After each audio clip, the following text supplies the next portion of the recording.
Reports of a violent encounter with police after a U of H student was raped, and the suspect was simply sent on his way.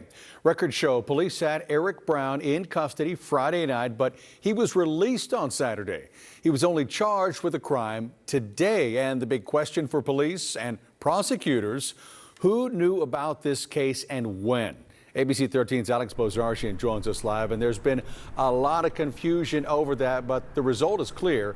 A man accused of a violent crime was in custody and is now on the loose. Alex. That's right. The Harris County Sheriff's Office tells me tonight that Eric Brown was booked into the jail on Saturday on an investigative hold.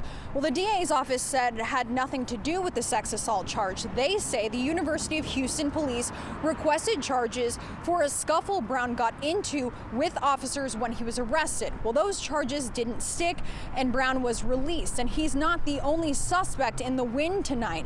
There have been 3 other robberies, including the rape as well, in the past 8 days on this campus, and all the suspects in those robberies are still on the loose tonight. Students of the University of Houston have been on edge this week. Right now, the criminals, they feel like UH is a very easy target. The most recent victim of violent crime, They pointed the gun like this. robbed at gunpoint steps away from the Welcome Center and only a short walk from the garage where a female student was raped Friday night. Campus safety is way too low. It's that crime that has empowered students rallying today to demand better safety.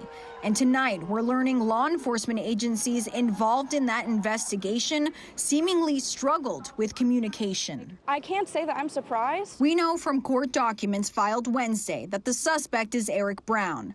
University of Houston police say Brown was brought into custody the night of the rape. Court documents state he resisted arrest and police had to tase him.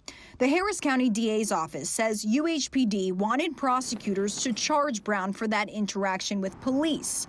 When we asked whether UHPD notified the DA that Brown was a suspect in the sex assault, a university spokesperson says she didn't have that information. The DA's office ultimately denied the charges for the police encounter on Saturday due to what they say is a lack of evidence. Brown was then set free and is nowhere to be found. It took 5 days for Brown to be charged with the sex crime. And he's not the only suspect wanted for committing crimes on campus. 2 students reported being robbed last week and a third last night. Some money in it. The most recent victim, asking us not to share his name, but described how 3 women and a man circled him at this metro stop, put a gun to his neck, stole his phone, and the $1 he had in his pocket for the bus. I got off lucky. There are victims that definitely suffer worse consequences than me. I really hope the university can take action so we can feel safe again in this campus, since we shouldn't even be having this discussion in the first place. From the University of Houston, I'm Alex Bozarchian, ABC 13 Eyewitness News.